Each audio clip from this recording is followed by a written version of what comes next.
With Gina. The news with Gina Grad. I wanted to play you guys a quick clip. I didn't get to it in the first half, but I think you guys would find this interesting, and it may be in Gina's news or not, but the Ghislaine Maxwell. Ghislaine Maxwell story. Geragos is interesting in that he knows a lot about the law, but as we all know, she picked an interesting attorney. And I didn't know that. She picked El Chapo's prosecutor. So I'm talking to Mark, and here's where experience comes in. Mark goes, that's a very curious choice for your defense attorney. And he said if she wanted a defense attorney, and presumably she has all the money she needs, she'd go with, I don't know, Ben Brafman or some guys like that out of New York. She'd go with these guys that specialize in defense. You know what I mean? She's not going with a defense attorney. She's going with a rollover attorney. She's going with the deal cutter. She's not the plea deal guy. So she got the plea deal attorney, not the defense. So Bill Cosby and Weinstein they got defense guys. I would imagine whatever information she has, if she's willing to share it, is far more valuable than whatever money she could spend on an attorney.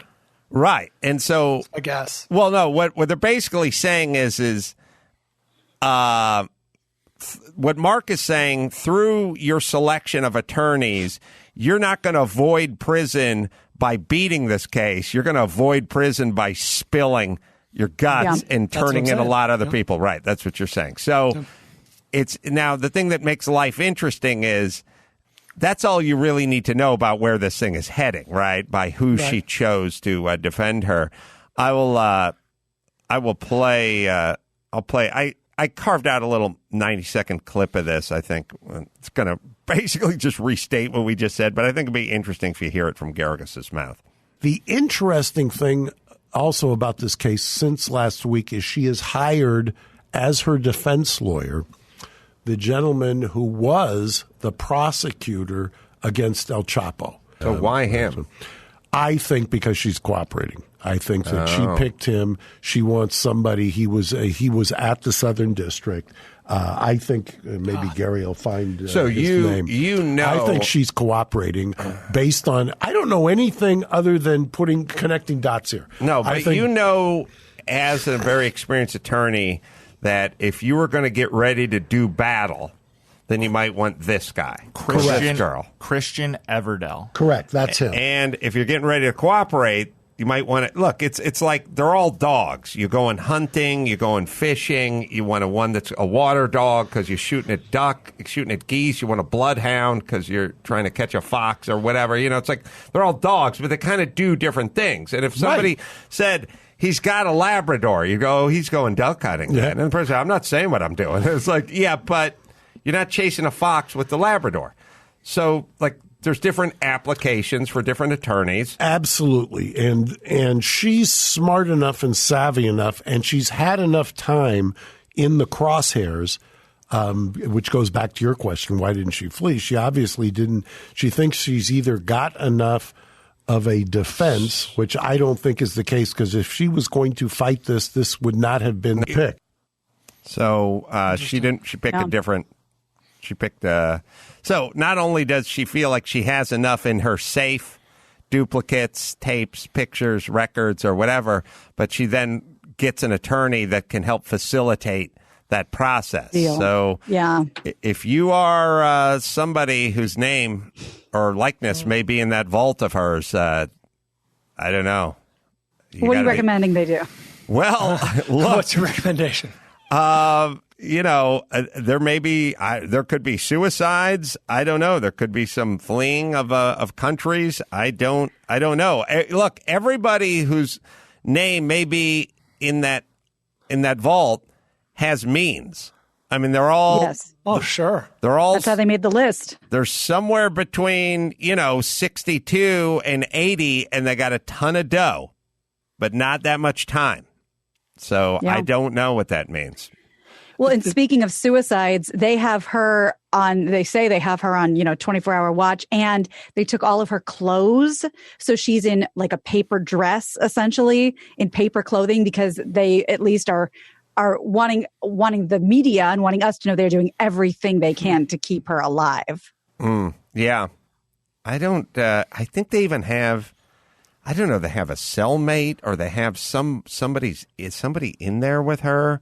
And then either way, very the buddy interesting system. Yeah. Anyway, it's going to be interesting. It sounds obvious to the point of being pithy, but I've seen so many tweets from celebrities and the people who are known people who are like, oh, Bill Clinton's quaking in his boots, or Donald Trump better watch out, or whatever your side is. And if there's nothing else that can unify us in 2020, if we're so distanced, the one thing that should unify us is whoever's involved in this, they should go down in flames. Whatever side they're on, whether you like them or not, these are horrible crimes. And you want to talk about abuse of power. We act like everybody starts a business and employs a few people. AOC hates their guts. They're taking the money. They got the big corner office and stuff. This is the ultimate abuse of power. You're having sex with 14-year-olds. And it was actually funny. I don't know if you saw this exchange. She's been given a cellmate. So says Max Pana. Sorry. Somebody watch her. The Twitter exchange between Chrissy Teigen and some, I don't know, troll or some guy who's accusing her of having been on flights with Epstein and buddying with them. And she was like, first of all, something to the effect of, first of all, that's not true. That never happened. But let's entertain your lie for a second. If I was back in those days, if I was on a plane with Epstein, I would have been a victim. Should have been the victim. Yeah. So it's just like an easy way to shut down that ridiculousness. I want to be married to Chrissy Teigen, because every day when I came downstairs after waking up, she would either be fighting with someone on Twitter or baking me banana bread. That's true. What a life. Or she could even be in the kitchen with the banana bread in the oven, firing off some angry tweets at some troll. But either way, that's a woman of action. I like I love the concept of banana bread. You want to know why? I love the concept of the woman behind banana bread. And the reason I like that, well, because you have two qualities. One is I like to bake. The other is this food we paid for is going bad. Mm-hmm. I must snap into baking action. That is a great quality. It's a very simple, quiet quality. Other people are like, fuck it, have Grubhub bring the banana bread over. I'm going to throw away these bananas. Yeah. She actually, I think she was doing something for a cookbook or something. There was a time where she was on Twitter begging people for brown bananas because she needed to make banana bread that moment, and she didn't have they weren't the right amount of squishy. So she's like, I will meet you at the corner of whatever it was, Pico and Sunset. And I thank you so much to Bob who met me and brought me his brown bananas. So she takes this shit very seriously. Yeah, she crowdsourced 6 brown bananas from Twitter in 2017 and sent her mom to pick them up. Yeah, her mom, all she saw was Lamar Odom standing on Pico with a boner. Sorry. Yeah. Well, moving forward, only bringing up these two stories because, frankly, they are everywhere from the weekend. Many took to social media to express their pleasure and displeasure, depending on who you agree with the CEO of Goya Foods. He praised President Trump at the White House at an event on Thursday. And this really split the room because many people were calling on a big boycott for Goya products. The other side is calling for a boycott of Goya products. And I don't know who's been buying Goya or not buying Goya before this, but people are now really energized about it. One person even suggested to show your support, you buy $10 worth of Goya products and you drop them off at a food bank. What do they make? They do canned beans. And what else? They're known for beans, right? I guess. I didn't know that. Salsa. They do beans, cookies, diced tomatoes, oils. Cookies. I can't tell if I've been staring at labels my whole life and they haven't been registering, or it's a regional thing and it's not here. You know what I mean? Like I'm like, did I know what that was? Or, but anyway, this is kind of which if you've got a product, which you don't want a straight boycott. You want a boycott meets a boycott, which just gets you out there. and moves product. Yeah. Yeah. He said, we're blessed to have this president, and really heaped a lot of praise on him. So now all of a sudden we're talking about Goya Foods, and I could have gone the rest of my life and never brought it up. So yeah, probably not a bad thing. The other thing everyone's talking about, Red Table Talk. Jada Pinkett Smith. My God. I saw some of you that. have to know. Yeah, that you had to have caught some TMZ at some point. Yeah. So let me try and break this down, and we have a video. We'll let Jada explain a lot of it, but people are fascinated with this August Alsina entanglement with Jada Pinkett Smith, as she called it, and everyone's making fun of her for calling the affair, relationship, an entanglement. But Jada and Will kind of hash it out. I'll play that for you in a second. It seems that this kid, he's 27, August Alsina, was introduced to them by their son, Jaden. What is the Red Table Talk? Is this it's Jada's show with her daughter and her mother. And you kind of remember we played a Snoop clip where she brought him to the red table and made him answer for the Gayle King comments and that sort of thing. So now she's bringing herself to the red table. Will's on the other side, and they're hashing it out. They basically were on a break. And I guess this August kid had some health problems that the whole family got behind him and was trying to help him through. And I'll explain more, but I'll let Jada and Will explain. This boner won't go down. You and I were going through a very difficult time. Yeah. And we decided... I was done with your ass. Yeah, you kicked me to the curb. I was done with you. Yeah. Marriages have that, though. Yeah, Marriages have that. Yeah, we broke up. We decided that we were going to separate for a period of time, and you go figure out how to make yourself happy, and I'll figure out how to make myself happy. Well, at that particular point in time, it was indefinite. Yeah, I really felt like we could be over. We were over. And then what did you do, Jada? Well, I think from there, as time went on, I got into a different kind of entanglement with August. One thing I want to get clear about and clean up, one of the things that was kind of swirling in the press about you giving permission, which is... the only person that can give permission in that particular circumstance is myself. Yes, exactly. Yeah. But what August was probably trying to communicate, because I could actually see how he would perceive it as permission, because we were separated amicably. Yeah. And I think he also wanted to make it clear that he's not a homewrecker.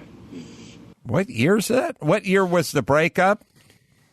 I think this was recent. Is this is recent? Because August is only 27. Oh, we now return to Pussy Whipped with Will Smith and Jada Pinkett. But how cool is he on a ton of beta blockers, or how cool is a cucumber is he being about all this? You know how when you get to a certain point, like you go, it's kind of like in Defending Your Life.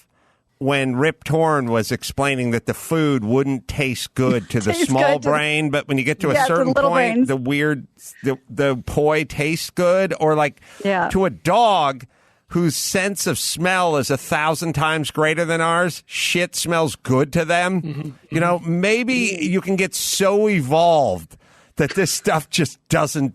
Maybe you're so evolved as a human being that it just doesn't affect you. I like the entanglement. It sounds like how they invented the Reese's peanut butter cup. Like they were running, her pussy ran into his dick. When they turned the corner, pow, entangled. Peanut butter cup. Two great flavors. And this is 4.5 years ago. 4.5 years ago. Yeah. Wow. So he was 23-ish, 22, 23. Oh, God. I talk a lot of shit about my parents, but I want to thank them publicly now for never filming a conversation they've ever had, so I don't have to fucking be haunted by this shit for the rest of my life, because this shit's there. You know what I mean? I mean, their kids are plenty old enough to digest all this shit. Their kids are on the show. So she said the relationship ended, and she said she and Smith reconciled and now are at a place of unconditional love. And but the one that really set off the memes and the viral jokes was that she called it an entanglement, which I think will now be the new co-parent, consciously uncoupling. Consciously uncoupling. Yes, thank you. And but also, like, he's probably sitting there going, yeah, I fucked 4 Lakers cheerleaders in that time period, so I'm still mathematically ahead of the game for this breakup. Keep that close to the vest. Yeah. And probably around the same age, too. 23, 24. He's fucking Will Smith. It's not like he couldn't bang a couple of groupies or floozies at a hotel or everything. He could have definitely went out and had some fucking fun, right? That's a good point. So it's much easier to sit there and look like the bigger man when you have your own stories to tell. But let her go ahead and say her piece and look like the world's best husband. Jada Pinkett is like interesting because she's super proud and she's kind of feel like she's out of problems. And so she's just like drilling down on everything that's going on in her head, and I don't know. I don't think she acts anymore, does she? Does she take roles? The last thing I can remember her in, don't act like you guys don't know, Magic Mike XXL. She played this like madam named, I want to say Rome, and it was quite a performance. And was she in like one of those? I don't know. She's filming The Matrix 4 right now. She's filming The Matrix 4. Okay. I prefer Magic Mike. And she was in Angel Has Fallen. Oh, Angel Has Fallen? I should have known that. Talking. Yeah. Sorry. What else you got, Gina? Guess who's back in the news and why? Does the name, I know it'll ring a bell to Adam, Dr. Walter Palmer ring a bell? It will the second I tell you why. Walter Palmer. He is Mr. Cecil the Lion Hunter. Oh, it's a dentist. Oh, it's a dentist. Yeah. I need. You got me with a doctor. Yeah, you got me with doctor. I need a dentist. Oh, he's a doctor. Yeah, I know. He is back. Oh, please take that off the screen. I'm going to throw up. What did he do? Well, we have another one coming because he is back in the news. He shot another big animal. This motherfucker. And somehow he can't stop. He's said to have slaughtered, according to the New York Post, a protected ram in Mongolia. It's huge. It's a giant. It's like the largest wild sheep in the world. Whoa! For $100,000 for the kill. And the hunter prompted, he's the one who everybody targeted 5 years ago, Cecil the Lion. This one is a dead Altai argali. That is the wild sheep that we're talking about. It is huge. And we're looking at the picture right now. The image posted on social media shows a pair posing with it, though their faces are cropped out. And according to the World Wildlife Foundation, the argali, that particular ram, is legally protected by Mongolian law. Hunting is banned, hunting it. And internationally, the species is officially classed as near threatened. So this guy went back for round 2. Here's the problem with Mongolian law. All you need is whatever money is in the ashtray of your SUV, and you can probably go right around Mongolian law. Probably right Mongolian law. Worst primetime ABC offering from the 90s ever. Samo hog is. That's right. So also... it's like all this guy had to do is avoid killing another endangered species and taking a photograph of it and putting it on the internet for him to get back to life as normal, but he couldn't do it. Couldn't be done. He had an itch. He had to scratch it. God, I don't, I get the whatever, I get the Vinny thing. I want to climb that mountain. I don't get I want to go shoot something. I get the part where you travel and the part where you have adventure and the part where you're, out of doors and, even the part where you go bow hunting or hunting and like kill it and use the meat, get the venison or the elk or whatever it is and make elk steaks, or it's kind of me like fishing in a certain way. But I just want to shoot something that's notable. Sounds like what it is. I don't know. But you find the leader of a banana republic or something. Like it almost sounds. It sounds like an assassination. Like I want to the ultimate prey. Yeah, I want to shoot the Archduke of Ferdinand. Like what? You just want to say like I shot this super unique thing, and like anyone can shoot a deer, I guess, or catch a marlin. And I look, I know nothing about trophy hunting, less than nothing. But if you're paying $100,000 to do this, they don't just send you out into the park, or send you out into the mountain range and say, good luck to you. There's somebody facilitating this, helping you, probably holding your goddamn elbow in the right way so you get the right shot, so it's not, I would imagine, and I don't know, please don't tweet me because I'm telling you, I don't know, but you're not just out there man versus nature. You're getting a lot of help that comes with you. I'm speaking about this similarly from a place of ignorance, but trophy hunting always seemed like rock and roll fantasy camp. Like you come back, you're not a fucking rock star. You paid a bunch of money to hang out with rock stars and you got a guitar. Good for you. You got a fucking lion's head on your wall. You're not a death-defying hunter. You paid $100,000 to have a number of guides take you to kill this animal. Yeah. Unlike space camp, where you do return an actual astronaut. Oh, yeah, for sure. You get the patch to prove. I kind of felt. I felt the same way about climbing Mount Everest. You have these Sherpas carrying everything. They're setting out a table. They're making you hot stew every night. They're setting your tent up. They're breaking it down again. Like at a certain point, is that? I mean, it's still an achievement, but you have everyone literally doing the heavy lifting. You're not Sir Hillary. You fucking have people carry you up there. Well, and that's the other thing. They've been talking for years, and I'm not sure where they are with it, of outlawing oxygen tanks on the mountain, because they say if you really can't do it yourself, then if you can't breathe up there, then you shouldn't be there. Because the Sherpas can breathe up there; they're calibrated. But there was talk of that as well. A lot of Sherpas die, by the way, during that process. And then also, I was thinking about that restaurant. Was it Maxipata in San Diego that has the picture of Cecil on it? They're going to have to make some room for Roddy now, right? Roddy the Ram. Well, whatever they're calling them. It's got to have whatever. It needs to be alliterated, whatever that is. And I don't know if the Ram had a name, so we got to give him a name, and that makes sense. I like to Roddy. me. But if they split, they may have to split the mural. Yeah. With, Roddy. All right, what else, Gina? I want to put up a picture of a very, very beautiful woman. Go ahead, Kaylin. And not me again, but that's flattering. Got it? Oh, yeah. There's even better pictures of her as well that I saw probably when I was watching TMZ. I'm sorry, Brian. Did you just yell nope? that was Tessa. That was Tessa. Okay. No, we're looking at it. Yeah. I got to say, it was like the first transsexual to be on Transgender. What is the difference between transgender and transsexual? Or we just say that? Besides, I just don't think you say transsexual anymore. That's not. First transgender to be on the cover of Sports Illustrated, I guess, or Swimsuit Edition, whatever it is. But there's a picture of this individual's face.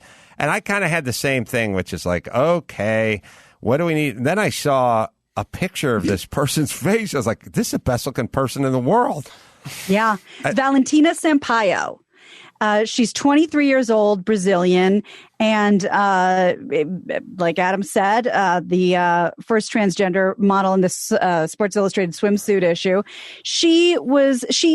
Now, Brazil, apparently not an easy place to be any sort of an outcast. She says, I was born trans in a remote, humble fishing village in northern Brazil. Brazil is a beautiful country, but it also hosts the highest number of violent crimes and murders against the trans community in the world, 3 times that of the U.S. That's according to data from the National Association of Trans People and Transsexuals. So maybe they can say it, but I wouldn't advise it. Transsexual is just physical. Transgender is both psychological or physical, psychological, and emotional or whatever. Yeah, it's everything. Like that's associated with it. I just don't hear that word. Transsexual. Ever. Well, look at this picture.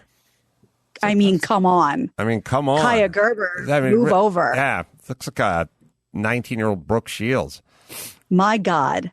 The magazine, of course, had something to say about it. They said, our goal in selecting who we feature is centered around identifying some of the most inspiring, interesting, and multidimensional women that we can find. Boy, oh boy. I don't know, though. Should we be inspired when someone switches genders? Like, if they can make the cover of Sports Illustrated swimsuit. Yeah, that's a pretty big leap. Yeah, no, she did it. She did it well. There's no flawlessly. No doubt about that. If I was Caitlyn Jenner, I wouldn't walk the red carpet too close to her. I'd stay a couple of steps back, See if I could slide someone in there in between, maybe Flip Wilson's Geraldine or something like that. If I could, I don't know. Some of the kids in the hall. I'm just vamping here. Yeah. Right. Yeah. Yes. Like the bird lady or whatever. Yeah. The bird lady. Or chicken man or whatever that person is. That's because it came straight out of my body and onto your plate. Yes. Yeah. Mark McKinney. Right. That's right. Yeah. Yeah, that's probably a good call. So I made a big deal. A big deal was made a while back about USC boasting about being the first school to announce that they're completely reopening in the fall and they're going to make it work. They have walked that back in a big old way.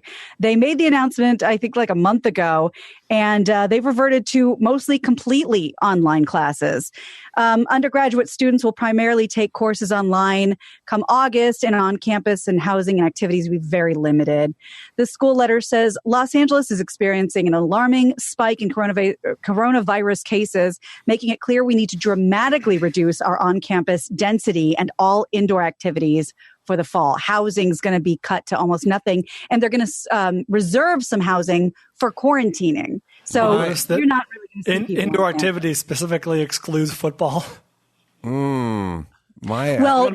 That's another story I have, that the Ivy League schools have already said, not that I don't know how much people care about Ivy League sports, but they're not doing it in the fall. I'll tell you who gives a shit. Dean Cain. That's for sure, sister. Oh, yeah? Oh, yeah. He's was a standout defensive back at Princeton.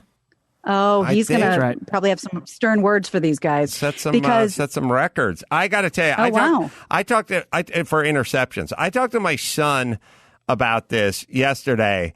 Evidently, they're just kind of done with school learning because, like he said, we're coming back.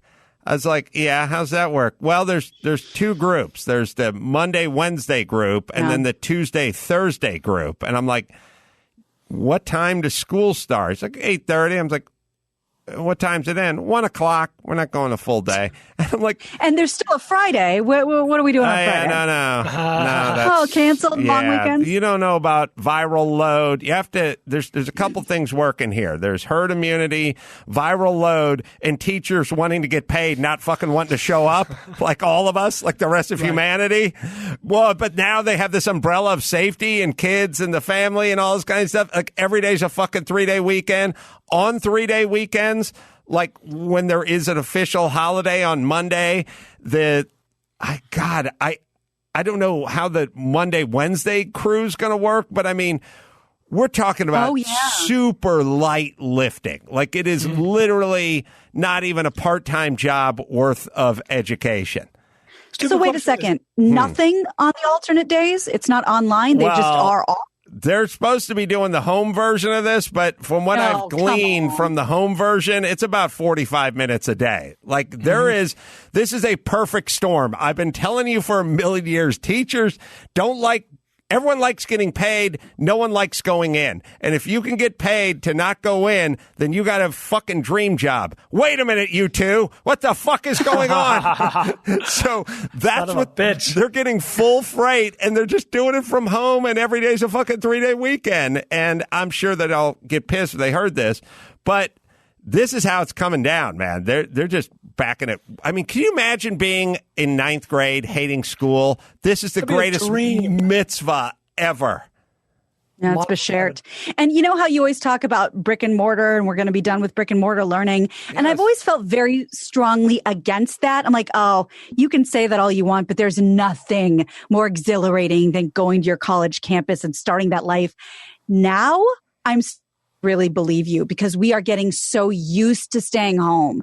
It's not like, oh, fuck these high school walls. I want a bigger, microcosm. I want college. Now nobody's leaving the house, so who cares? Yeah. I mean, it is, we're heading toward this. Look, if you're curious, you've got a phone and that'll tell you many, many things you need to know in life. If you're curious, if you're not curious, then sitting in a room and having some guy in a turtleneck sweater lecture is really not going to make a difference anyway. So I do think we're moving toward the time of whatever the opposite of a Renaissance man is. Dark Ages. Yes. Yeah. But specialized. Like, so I grew up sort of thinking, you think about, I don't know, Theodore Roosevelt, like, oh, that guy could box and he was a scholar and he was an outdoorsman and he could write beautiful sonnets. And you go, this guy, brawn and brain and the Renaissance man. Like, that's like, now it's all just, you got to be good at coding. You know what I mean? Like, you don't have to be able to fix anything or do anything or fuck or fight or pop the hood. Let me get the car started and let me gap the plugs. It's just you get really good at one thing. You get paid a lot for doing that one thing, and then you farm out everything else around you.